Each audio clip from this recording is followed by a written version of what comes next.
Presented by Adi Shakti Films. Hello हमें खाने जाबो। अरे जाबो लेकिन वो अलग बात बा कि कुछ खाबो ना। ई कब बोलत तनी चिरौआ? आई गंडगोल होबे गंडगोल रे। आई हो दादा भूत हल्लेलस का। ई कौन भाषा बोलत तनी जी? ओरी बाबा की बोलছি रे तू?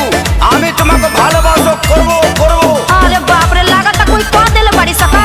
हम यहीनी कमा के पुरबा से धो तू तो देत बाड़ू जखम लगावे हमर कौन फसैले बिया जी रौआ के? हम यहीनी कमा के पुरबा से धो तू तो देत बाड़ू जखम लगावे हमर तो हसनी के बाबा नहा वाला पानिया अरे पानिया तमती मार के भातार के फांसा वाला सारे बंगलिनिया। तमती मार के भातार के फांसा वाला सारे बंगलिनिया। আমি बंगाल जाबो और ताड़ाताड़ी करबो। कोनो कुछ खिया देले बारिश का? काहे इतना बड़बड़ा तनी? की बोलছি रे एखाने আসবো। अरे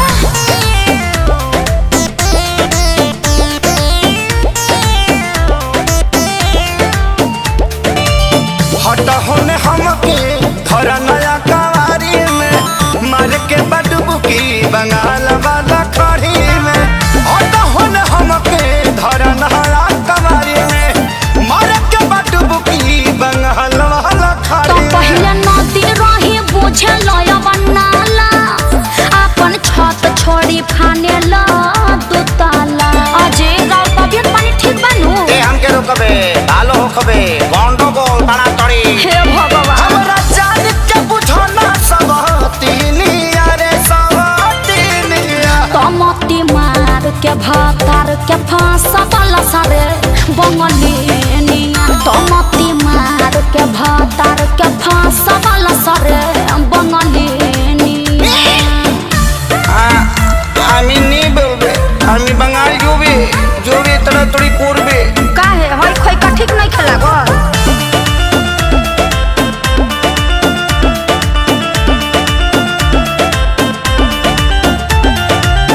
शहर में बोला कैसे रही अकेला तहरा से नहीं मनबू तो करे खेला।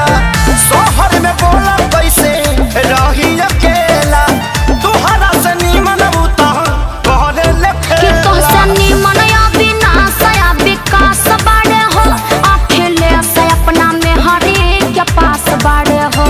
बोल खेसारी के चुभावा जानी पीनिया रे पीनिया। तमती मार के भातार के फांसा वाला सारे बंगलिनिया। तमती मार के भातार के फांसा वाला सारे बंगलिनिया।